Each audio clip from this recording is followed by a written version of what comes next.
Great. All right, good midday, I guess. It's afternoon here in Toronto, midday to the rest of you in BC. And thanks for giving me the opportunity to once again be with you and chat with you about things that I think can make your ability as coaches that much more successful.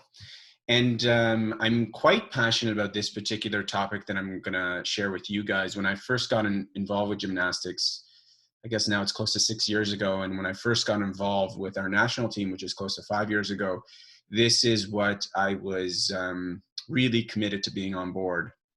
When I first got involved with the women's national team, which is now would be 3 years ago, it was on the precipice of it was not precipice, but it was around me introducing some of these topics to our national athletes. And so over the last 3 years, I've definitely shared some of these principles, some of these ideas with our national athletes and locally here in Ontario and in different provinces. But I'm hoping that you'll get even a greater understanding. For those who've heard me speak on this topic before, you'll get a greater understanding.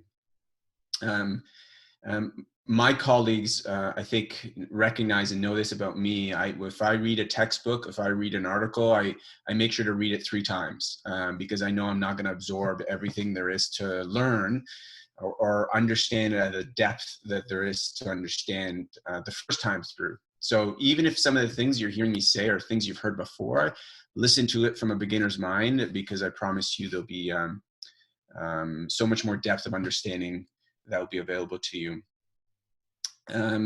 So I think there's specific keys to how to strength train or condition gymnasts to be successful in their sport. And I don't think it happens training through or strengthening through the normal ranges of motion that we typically do, although that's required and that's needed.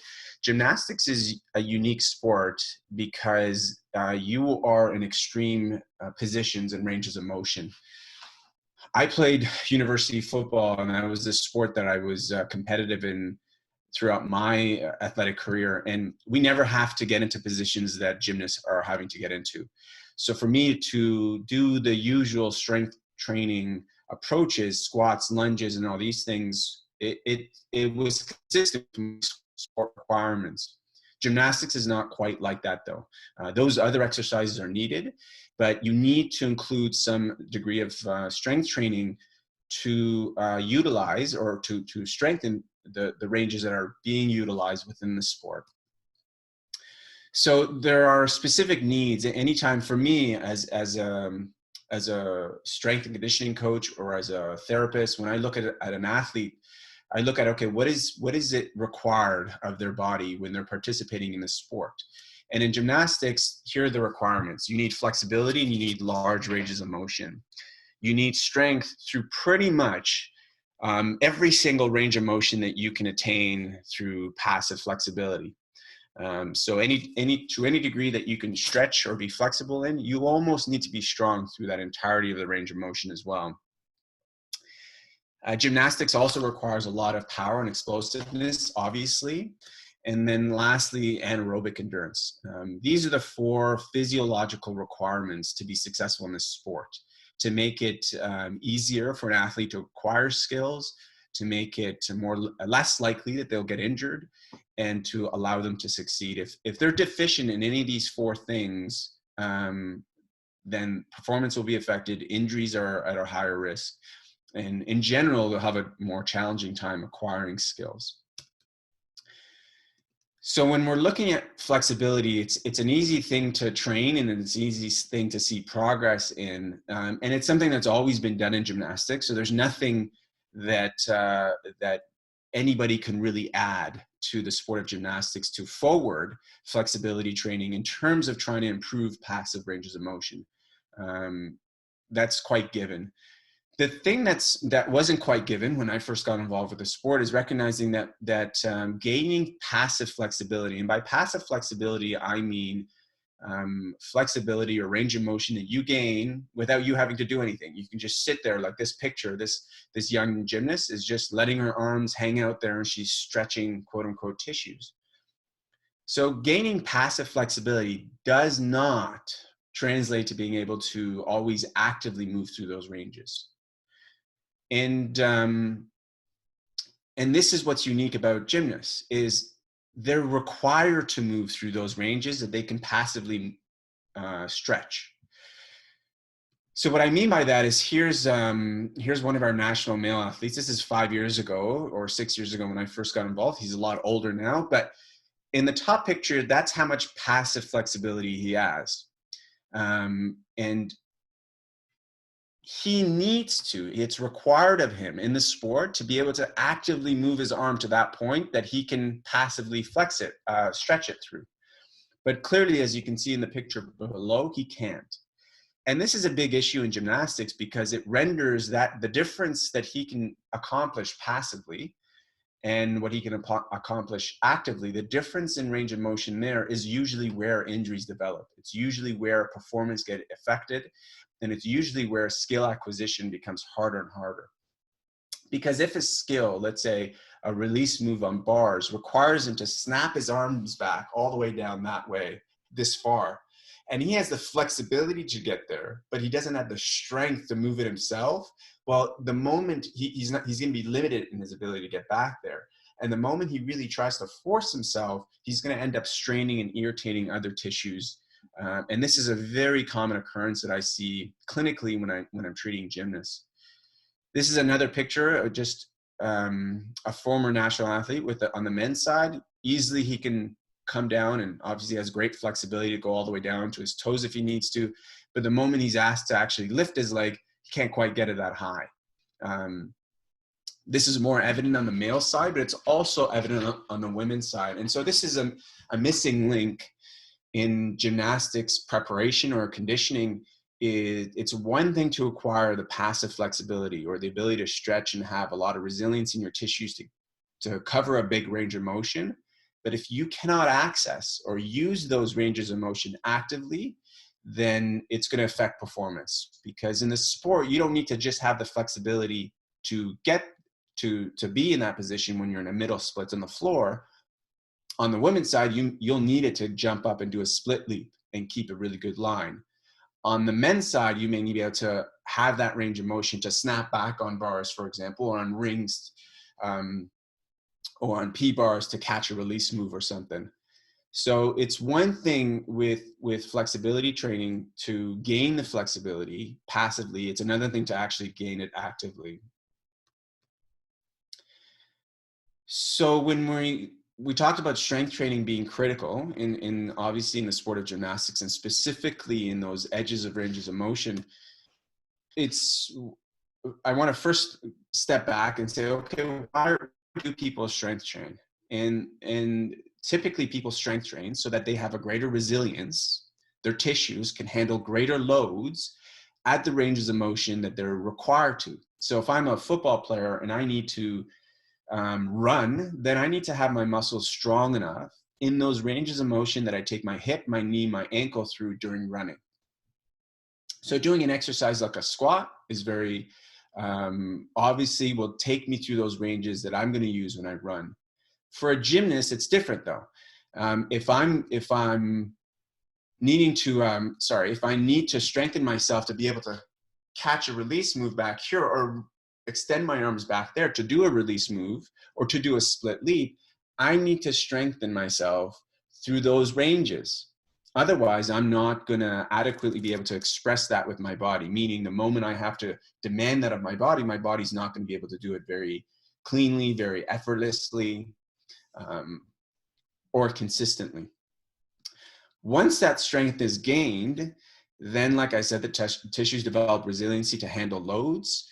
And then the other thing that happens is we get greater capillaries. Capillaries are your blood vessels eventually shrink and shrink and shrink and shrink in size till they become capillary beds. And the greater capillary beds we have in tissues, the better, because we're able to get oxygen to those tissues. And that's important to deal with repetitive loading. So if I don't have a lot of oxygen getting to certain tissues, the more I repeat something, the greater likelihood that a tissue is going to get injured. So in the sport of gymnastics, if I'm required to do a split leap and I'm supposed to get a really good line and kick my leg up as high as I need to, If I haven't developed a strength throughout the entirety of that range, for one, I haven't developed the tissue's ability to handle loads, and I haven't developed the capacity to handle repetitive loads. And not all strengthening approaches are going to accomplish the goal that you have in mind. So I'm going to play this video, and I remember seeing this a lot in gymnastics clubs, is this form of strengthening. There's nothing wrong, by the way, with this. It serves a purpose, and the purpose that it does serve is really beneficial. But if the goal is for me to strengthen an athlete, in this case, like this young lady is doing, to try to do a split leap, having a band on their leg, is it going to get them strong enough to get their legs all the way up so they're 100% in line? Just a question for you to think about in your head. And the answer to that is no, because with bands, the resistance is going to increase the more further and further you go. So if you don't have strength in that range to begin with, which is at the end-to-end position to get yourself split into a split leap, then adding a resistance there isn't going to help strengthen it any further. In fact, it's your tissues already can't accomplish that just with your own leg. Now adding resistance is not going to do, it's not going to accomplish the goal that you have in mind or you intend to accomplish with. It's not that it doesn't serve a benefit or purpose at all. It does provide some strengthening. It does provide repetition of that movement, which is good for the body, but it's not doing what gymnastics coaches sometimes intend to accomplish with exercises like that.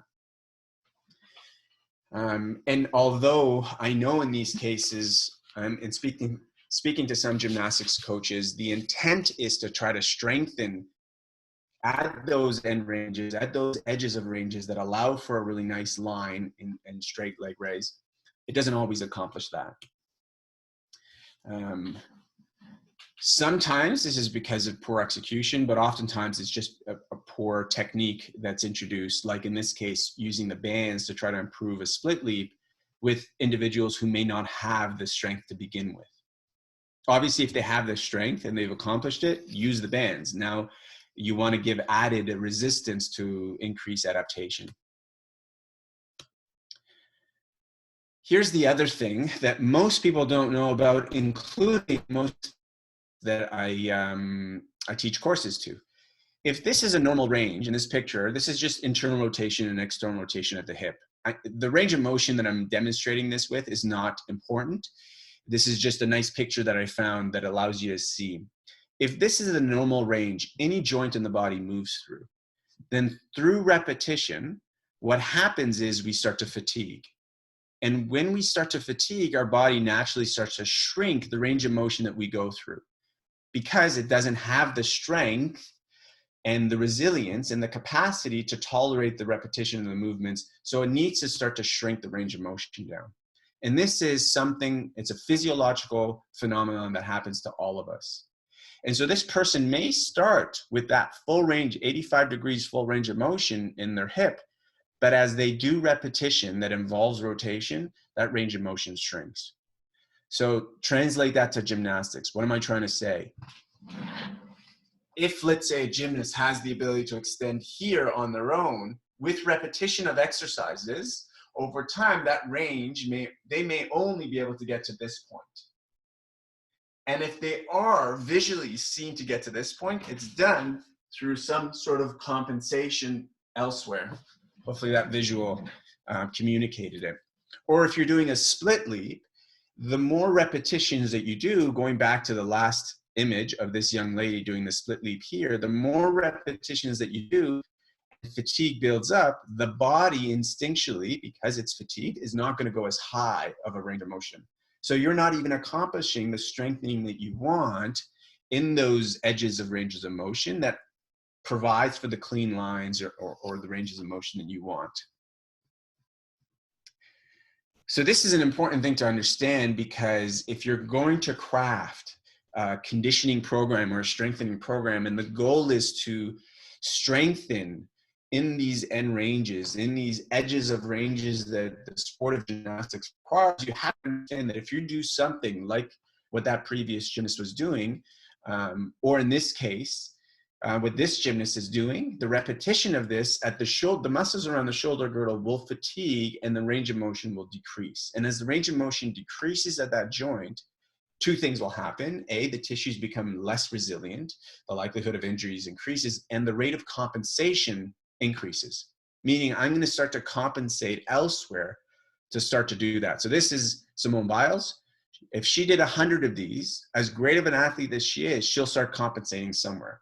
She may not present with an injury, but she'll compensate in her neck, compensate in her low back to try to maintain her or get her shoulders in the position that she wants to get at, because she's lost the capacity or the fatigue is set in that she can't cleanly do it at her shoulders. I think there's a question coming in. Is that a question? Yeah, sure is. Question, does it mean they need more time for recovery? How we can understand where the athlete tiered or when the athlete weak? Okay, good question. So yes, recovery does matter in that case. So allowing for adequate time to rest and recovery is important. I'll just give you guys an example and a side story to this. When you sit, let's say if you have an office job and you sit 8 hours a day, I used to work a lot with dentists and do a lot of presentation for dentists. So I'll speak about dentists. Dentists, for example, sit at a dentist chair for 8 days.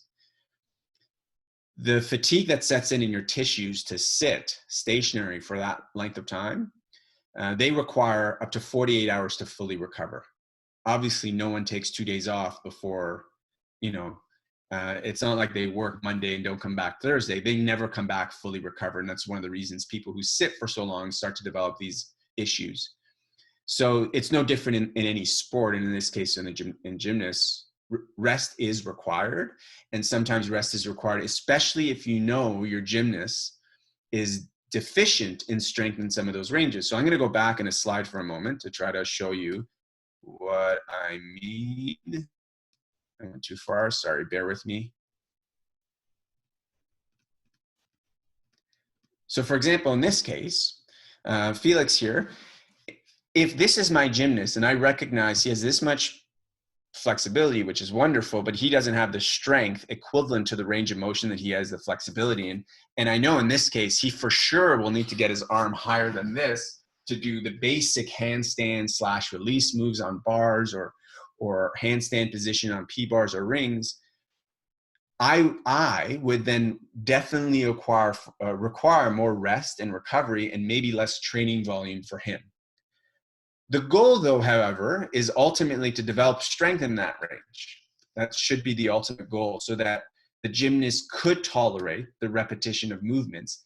And so that when the fatigue sets in, they're less likely to have that range of motion start to shrink because they've strengthened themselves at those edges, at those extreme ranges. I think another question came in. Yeah, can endurance in addition to strength not increase the body's capacity at the end ranges? So for example, to cast a handstand at the end of a routine, as demonstrated in the video, can be completed successfully without much risk. So, okay, good question. Yes, and as you build endurance, build strength in a particular range and then build endurance will help. But first you need to build strength in that range. So if you think back to that previous slide where I was showing that one gymnast, Felix, who had lots of flexibility but couldn't raise their arm past this point. For that gymnast, they don't have the strength to raise their arm that way. It doesn't matter if I give him to do 10 kips to hand, sorry, I don't know that skill, cast a handstand. If I give him 100 of those, he's never actually moving himself in this range with his shoulder to get strength or build endurance there. Visually, your eyes may see that their arms are getting in this position, but I promise you, if they can't actively lift it on their own, like it was demonstrated in that picture, then when they're getting in that position, they're doing it through some compensatory way. So yes, you do want to build endurance, but first you want to build strength in those edges and on those extreme ranges of motion. And there's specific ways you go to do that, and I'll talk about that. So I hope that answers the question. If not, please follow up. So we'll come back to strength training. The other thing I want to touch on is obviously power is a requirement in the sport of gymnastics as well.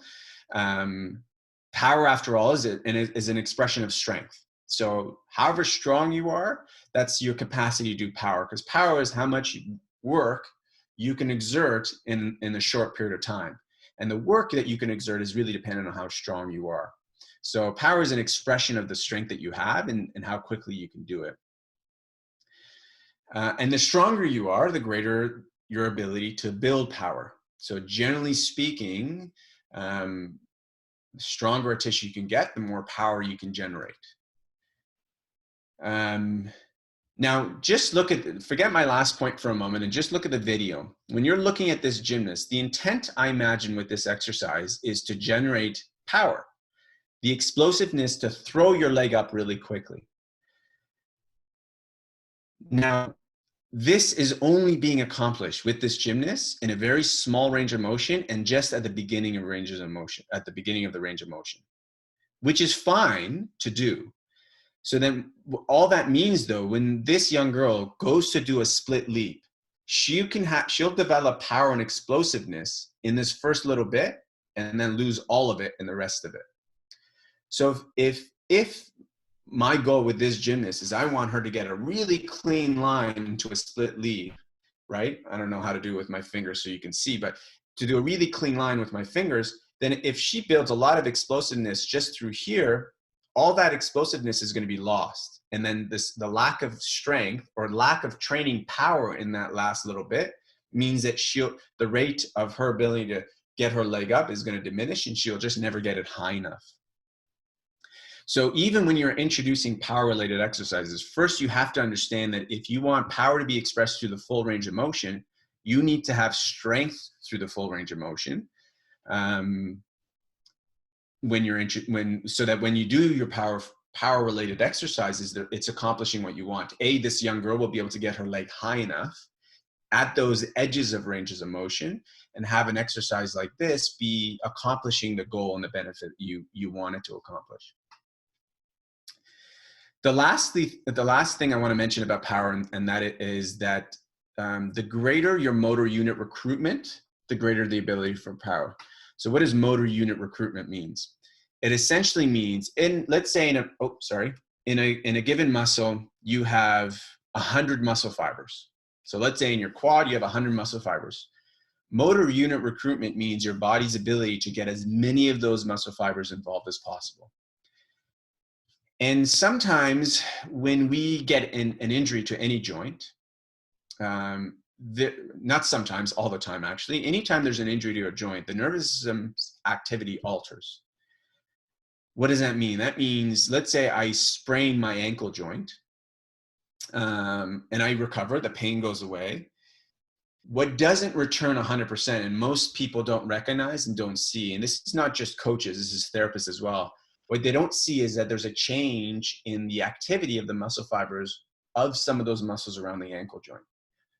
And because there's a change, and usually it's a reduction of some of these muscle fibers activating as well as you want, what happens is you lose some of that power potential around a joint. Because power is dependent on how much of those muscle fibers you can get engaged, because the more them engaged, the more force they can generate. So there's a direct effect on power. So making sure your power exercises or exercises introduced to try to develop power and explosiveness in your athletes are going through the full range of motion. You also want your power and explosive exercises to be done when the body is most able to express its most capacity. And that doesn't happen when there's an injury in the body that either hasn't been dealt with or treated with properly, or it hasn't fully recovered, and as a result it'll affect power. So I want to share with you what I started to introduce with our national team and more of the gymnasts that I work with directly, and some of the other provinces I've put together workshops to share this information with. And that is, okay, since the sport of gymnastics requires strength at these edges of ranges of motion, right? Because that's where it's lacking. It's not a gymnast is not lacking in their strength to get their arm here. Most people, including the most general public, can do that. The gymnast lacks, like in that picture, the strength to get in this range, be able to raise their arm up in that range. Or if it's if it's to do with the hips, they lack the strength to get their leg up here actively on their own, as opposed to being assisted. So then we need to strengthen those edges. So how do we do that? Well, before I talk about how I do that, actually, and let me tell you about something else about the benefit of training at the edges. Let's say you do have a joint that's been traumatized, and you introduce exercises that at the edges of ranges of motion loads the tissues, loads the joint. What we're actually doing is giving some really good input to the tissues, to the joint, that goes up to the brain, allows the brain to take in the signals and changes the output going back down to that part of the body. So for example, in this case, I'm taking Corey, one of our national athletes, through an exercise that's taking his shoulder joint through the end or edges of his ranges of motion. And as I do that, not only am I strengthening him in those positions, I'm also actually improving motor recruitment. So his ability to generate power out of that joint. The only thing I'll say with this is you just want to make sure that it's loaded appropriately. So I just want to preface that because I've given talks like this before, and I've heard after the fact that sometimes some of these exercises were done with too much load or done too frequently.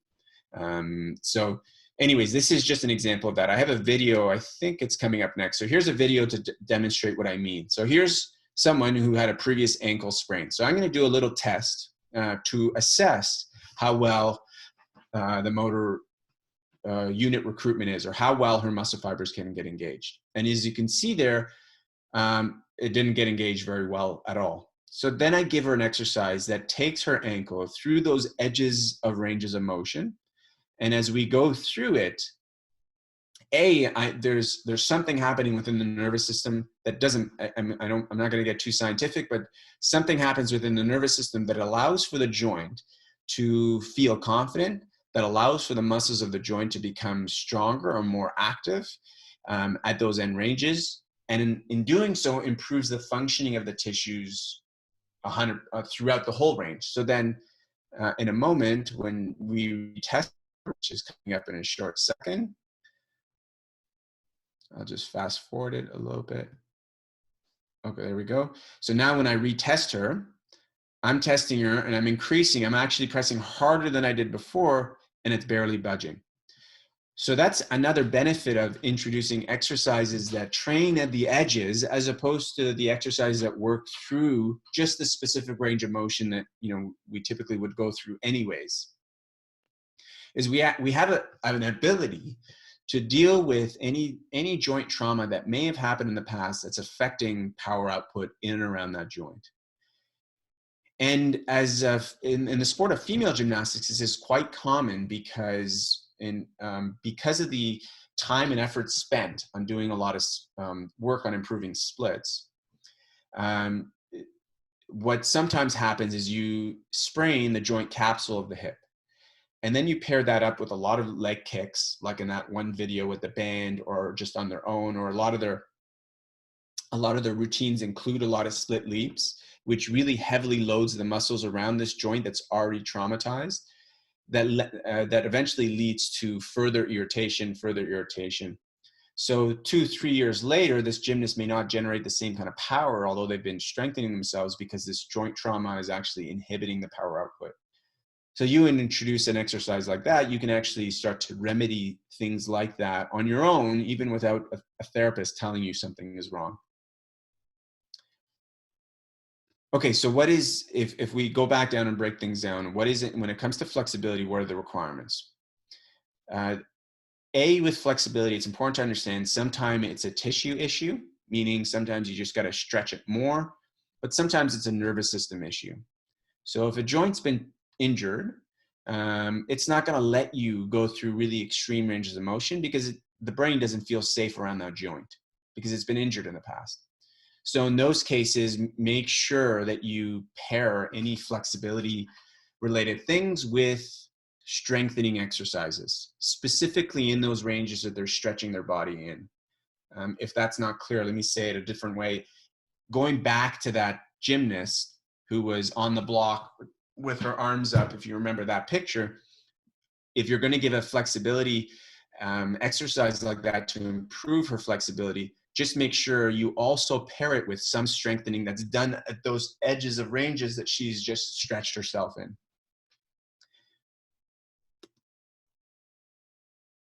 As far as strengthening requirements goes, remember, strength is a prerequisite for athletic performance. It doesn't matter how athletic you are, how skillful you are. If you lack strength, you're going to plateau and your progress is going to be limited in any sport that you're in. And it's so much more evident now in the sport of gymnastics because you have gymnasts that are a lot stronger, that are a lot more powerful, doing these crazy, ridiculous skills that 20 years ago, no one would have ever dreamt of doing. And that's because strength training has been implemented and increased in the sport. We now have athletes who work with strength and conditioning coaches to help with that. So strength is a requirement. It's a prerequisite for athletic performance. But specifically with the sport of gymnastics, strength needs to be gained through all the ranges that they're going to be utilizing themselves in. And since as fatigue builds, range of motion starts to decrease around a joint, even more reason for us to spend time strengthening at these edges of ranges of motion, because that's the first place failure starts, or fatigue starts to take away from us. So if we can strengthen through those edges, improve strength, improve capillarization, meaning get oxygen to tissues, they can handle more. And that's when fatigue sets in, there's a less of a reduction of range of motion. Range of motion will always decrease with fatigue, but right now what's happening with a lot of gymnasts, the range of motion may be like this and the fatigue takes it to this, and then they have to compensate elsewhere. Well, strengthening at the edges will take it from this maybe down to this, so not less of a decrease. And there are specific exercises that does this. There's no exercise that most gymnastics coaches that are doing right now that are addressing this. There have to be specific. Some exercises that are already in the curriculum of exercises that gymnastics coaches do include exercises like this, but not all. So I'm just showing you one as an example that you can do at the edges, and I'm doing this with Corey back in the day. Now, the one thing that you can do to try to strengthen at these edges of ranges of motion is load isometrically. In case you don't know, I'm gonna stand up so you can see my arm for a moment. Concentric contraction is one where my muscle shortens as it's tense. Eccentric is one that it lengthens as it tense. Isometric is one where it's tense, but it's not lengthening or shortening like this. So, which is what I'm doing here with Corey, is I'm loading the joint isometrically at those edges of ranges of motion. And in doing so, I'm strengthening in those positions. I'm improving the tissue's ability to handle loads at those ranges of motions, which is, by the way, as a male gymnast doing a lot of overhead release moves, it's in those positions that they get injured. That's why I need to strengthen them in those positions, because that's where the injuries happen. And the other beautiful thing is isometric contractions. There's a phenomenon called rate coding, that when you hold an isometric long enough, you're actually improving motor unit recruitment, meaning you're getting more and more muscle fibers involved. So one thing that you can do, whatever the position may be, is introduce some isometric loading. And it's very easily done. You can get the gymnast to resist. In this case with Corey, I'm getting him to resist against the ground or against my hand, or I'm getting him to just resist and hold in that position for a period of time like he is right now. Maybe you can appreciate how much, just from doing this exercise for a little bit, how much his range of motion improved just from isometrically loading the joint at those edges of ranges of motion. Now, I'll just stress again, there's an appropriate way to load the tissues here. Um, when I first introduced this with some of our national athletes, some of them went off, and some of the people who work with them went off and started to do this, and little strains and little injuries happened because they didn't load it appropriately. So there is a specific way that this is ideally meant to be done. Ultimately, though, you just want to make sure that you do it. And a very safe thing you can start if you're unclear. A very safe approach is to say, okay, I just want you to isometrically contract at 50% of your maximum. You're not going to risk injury doing it at that of a low intensity.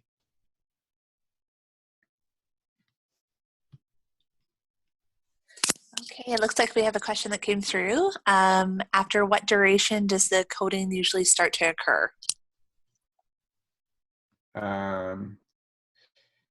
It differs. It differs between body part and individual.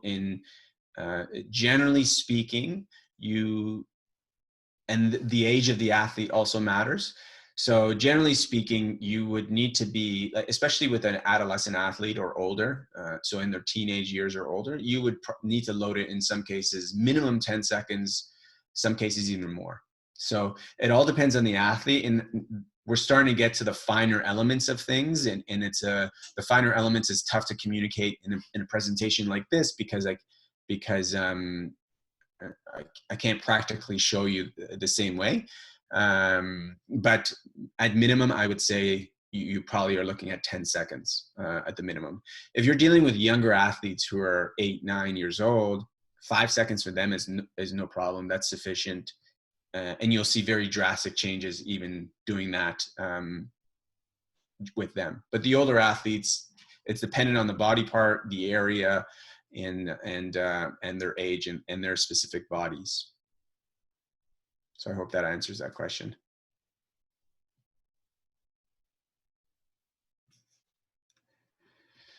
The last thing I wanted to say was that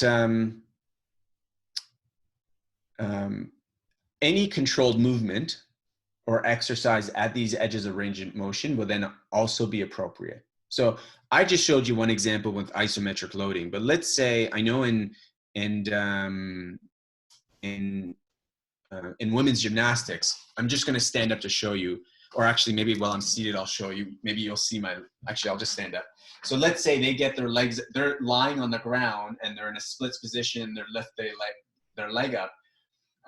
Obviously, I don't have the strength to do it. You can see my knees bent, but great. I would want them to lift up and down, but maybe I just say, okay, lift as high as you can and do small circles at that edge of range of motion. So this is the highest I can take my leg. I'll stay there and do small controlled movements at those edges of ranges of motion. Instead of just going up and down, I'm going to stay at that edge. I'm going to do a controlled movement, not ballistic, not explosive, very controlled movement, and that can also help strengthen it. So I just saw the other person. I now mastered the question part. So Excellent. John, it took me a while. John's question was, can you explain how this is different than the commonly taught PNF stretching? The difference with PNF stretching, so watch this video with Corey, and the video with Corey will explain it. So I'll take Corey down to the bottom. So Corey, in this case, he's pressing down into the ground, or he's pressing down into my hand.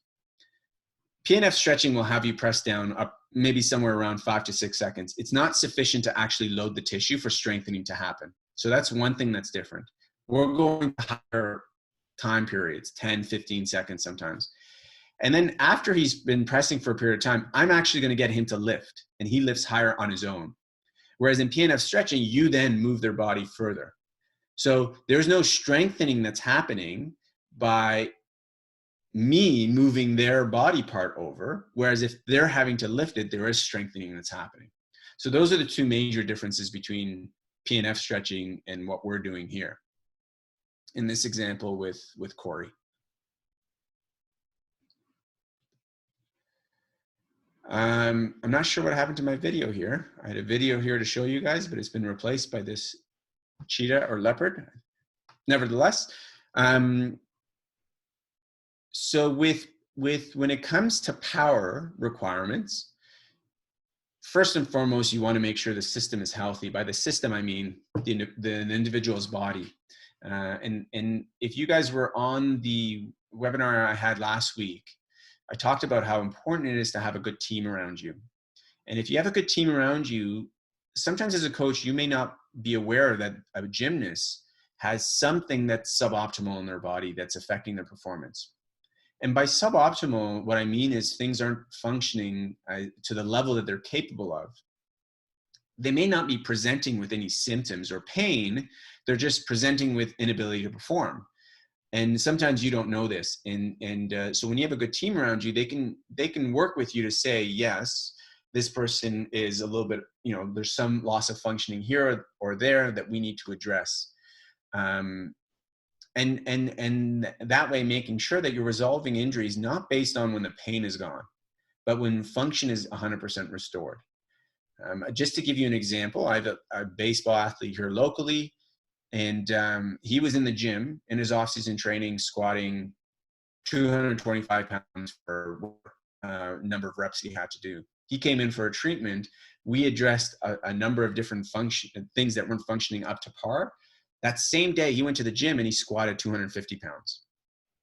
I didn't make him stronger to all of a sudden lift 25 pounds heavier. What I did is I improved the functioning of his body where it was not functioning well.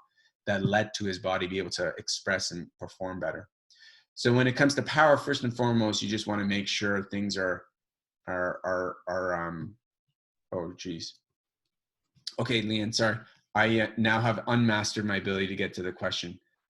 That was just me. You were talking about the video from last week, and I actually just linked in the YouTube video so people here would have access to it. So we're good there. Okay. So when it comes to wanting to improve explosiveness, which the sport of gymnastics is a strength and explosive based sport. Yes, to have power, we need to have strength through the entirety of range of motion. So if I want my gymnast to do a great line for a split leap, yes, I want them to be explosive to throw their legs up, but I want that explosiveness and that strength to be throughout the full range, because then it makes it so much easier and there's much less energy demand on the body. It's not like the body's going against the resistance of weakness at these edges of ranges of motion. The other thing is we just want to make sure that the system is as healthy as possible.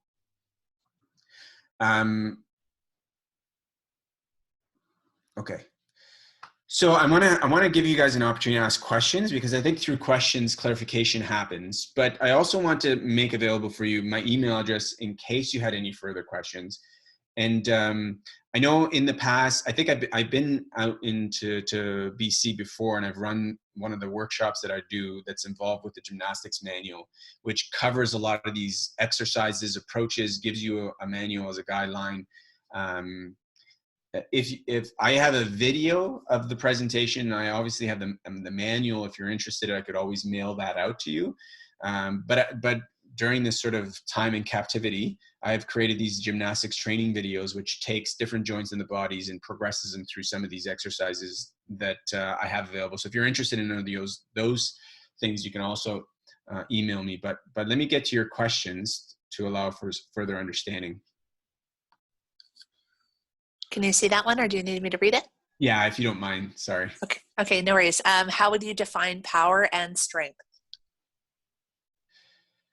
Strength is simple. Strength is the amount of load that you can push and move. So in the sport of gymnastics, strength is first and foremost, the ability to move through as much range of motion as possible, because that's what's required in the sport, is to go into extreme ranges.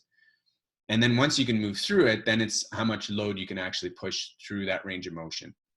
And there is no need for you to do a 220-pound hip flexion exercise like this.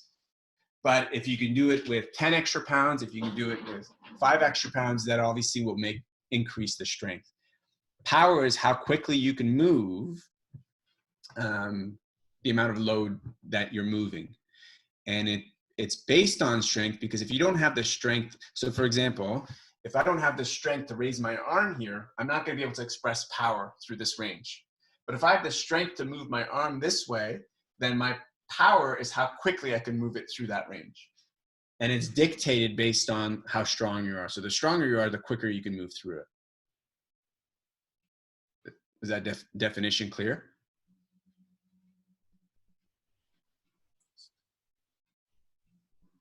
Okay, I'll assume. What? Oh, here comes another one. Oh gosh, hold on. Yes, absolutely. For the definitions, that's awesome.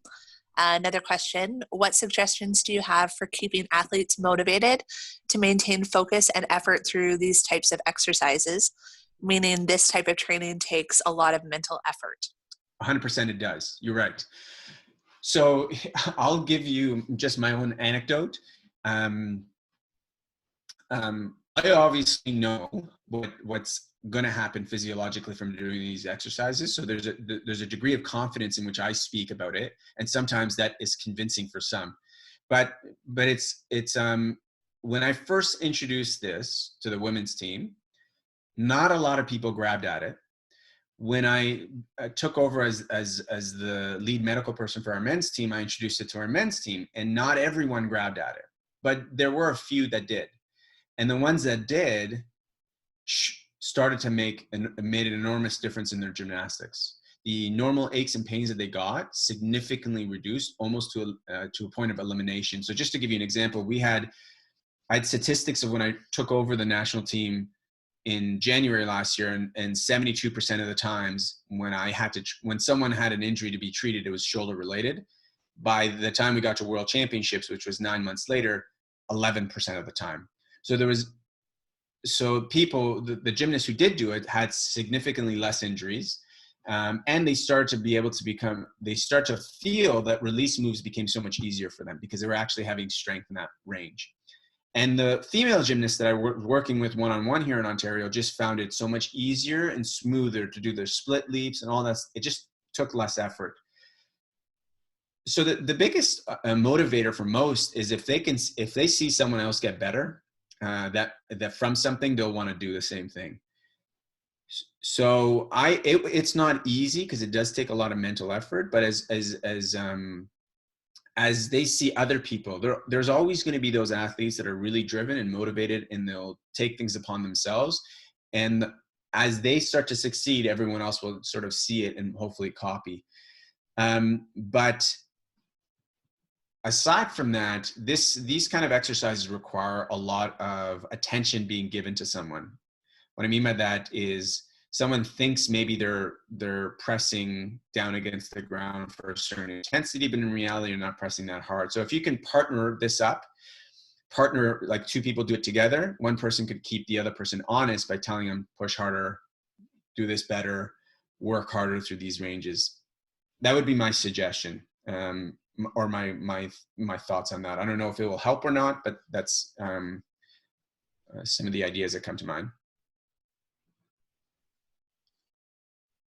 Okay, so we'll just leave the line open for another minute or so here. If anybody has any last minute questions, please type them in the chat box right now. We'll just give it a second. And then if no one does, I'll just say some closing thoughts about it really quick. Perfect. Too. Yeah, you can go ahead and then maybe we can jump on if another one comes.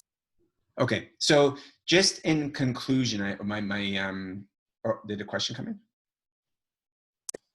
Yeah, I did. A couple. Okay, so the first one, during this time of social isolation, do you have any idea how to increase these ranges on their own?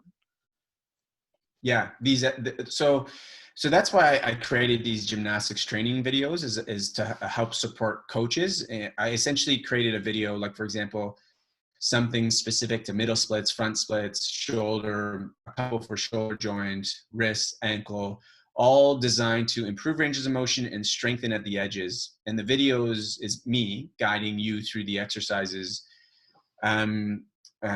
So that's the best thing that I know of and that's why I put it together. So if you're interested in that, just shoot me an email. But aside from that, I mean, I don't know what else aside from that. Your gymnasts are going to take your lead. If you make suggestions to them, I think they're going to try to follow it the best that they can. You can only police or watch them so much. As long as you're providing them with things that they can do, and let's say you do have some really great things that you want to show them, maybe setting up Zoom calls where you're able to watch them and see them do it can help keep them honest a little bit. But this is the best time to do things like this because, you know, if we go back to gymnastics in, let's say, September, your gymnasts are not going to be able to do gymnastics related stuff for at least minimum 4 to 8 weeks. They're going to need to re-strengthen their bodies to be able to handle gymnastics related stuff. This sort of stuff will really set them up powerfully so that they can get back into the swing of things with less injuries and quicker. So this is a perfect time to do things like this if and when your gymnast gets engaged. Okay. How about number of body parts to focus on strengthening at the edges during each workout? So how many during each workout? Because it does require a great degree of focus and mental attention, I would just say one body part. You know, if you did one joint, one body part a day and you got 7 days, you'll cover everything you need to cover. If sometimes the wrist and the ankle don't require as much, so you can pair them up with the shoulder and hip if you want to do it more frequently. But this is also not something that you want to do every day. It's just like, I'm not going to go to the gym and do bench press every day. It's the same thing. These are strengthening exercises, so they're not meant to be done every day. I would say around 2 times a week is sufficient for most people. Okay, here's another one. Can you talk about increasing the strength between the maximal active range through the passive by using eccentric contractions or incremental isometrics? Okay, if I understood that question, whoever asked that question, let me know if I understood it correctly.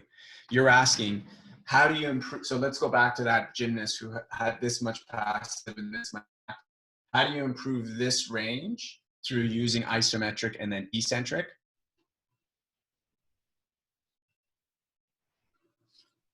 Yes.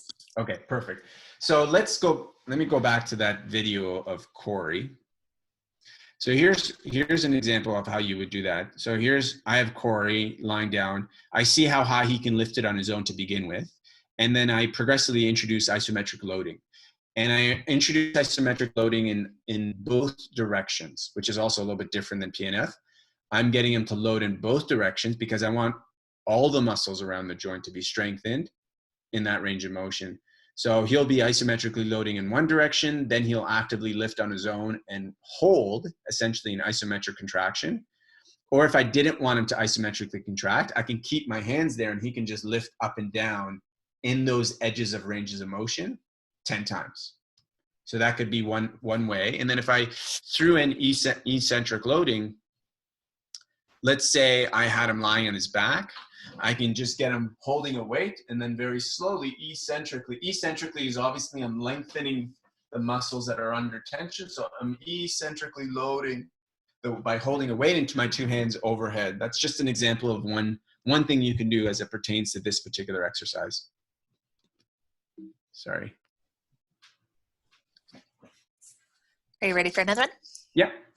Okay. Are we still recommended to do regular old school flexibility exercises? Example, sitting in splits, leg kicks, etc. Yeah. Yeah. Sitting in splits is fine. Yeah. Flexibility stuff is fine to do. I'm not sure if the second part of the question was sitting in flexibility and doing leg kicks or just doing leg kicks in general. But doing leg kicks is fine. Whatever is being done in the sport right now, it's all fine. This is all, what I'm presenting is all the things that you can add that can actually enhance what you're trying to accomplish with your gymnast. Because sometimes, like I showed in that video, you may have the best of intentions to try to improve something like your split leaps by having a band on your leg, on the ankles, when in reality, it's not improving it in the way that you may intend to improve it. So the things that you're doing, the stuff that's gymnasts are some of the most flexible athletes, and there's a reason for that. So you can still do those things. I would just pair those flexibility stuff with strength strengthening exercises at those edges of ranges of motion. The only thing I would put a question mark beside is any sort of those overstretching, what I call overstretching. So let's say they're in a splits position, but their leg is elevated onto a block. Now you're starting to stretch the joint and the tissues around that joint in ranges that could be too excessive and sometimes could actually cause trauma. So you just want to be careful with doing those particular stretches. There was kind of a part 2, I believe, for Janice's question. It just says, for example, with the shoulder activity, how would you provide the highest points, the higher points to do the isometric contraction? And I don't know if that's been answered or not. I don't know if it's been answered because I didn't quite understand the question. Janice, do you mind asking it again? Or maybe if you want to take yourself off mute and ask it. Okay. Hi, Mahmoud. Thank you. Janice. So when you were doing the exercise with Corey, you were providing a second fist or some sort of higher an active range. If our athlete is working on their own and I am on video or whatever, do you have an idea of how we could provide that next higher level, like a stack of books, or like I'm trying to picture what they don't have to coach there. Follow me, I'll show you. By the isometric contraction. So let's say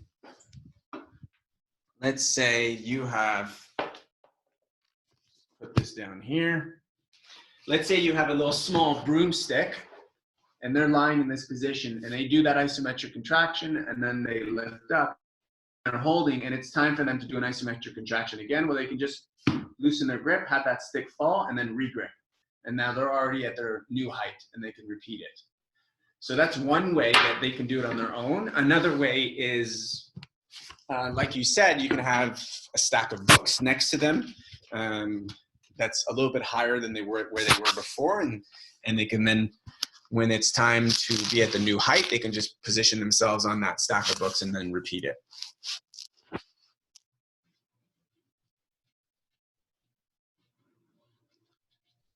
Did that help, Janice? Yes, it did. Thanks. Now I saw you with the broomstick. I think you had already told me that once before at a camp, and I'd forgotten. But yes, that's awesome. Thank you. Okay. Okay, perfect. I think that was all the questions that came through. So if Mahmoud, you have any final thoughts, you can go right ahead. Yeah, just one last thing. So I hope this provides more than anything for you the opportunity to just think differently some of your strength training related exercises. And then just if you are going to implement some of these suggested things that I've made, just make sure you know that you're doing them as appropriately as you can. And if you're unsure, there is nothing wrong with less is more. So do less. Don't do overload. Don't do too much. What I've presented to you guys, a lot of therapists, a lot of chiropractors and physiotherapists don't know. And so you just want to be careful with the application of it, because with any good thing, any good medicine, too much is not good. At least with too little, you're not going to risk harm. So that's the only other thing that I would say with this, because obviously having gone through this and presented this, I've come across occasions where it was inappropriately applied and led to harm. But even more than that, just make sure to start to include some of these training and strengthening at the edges, because that's where the sport requires it. The sport requires it at those edges more than it requires in the general ranges of motion that they'll go through. And thanks everyone for your time this midday. I appreciate it. I love talking about this stuff. So thanks again for your time.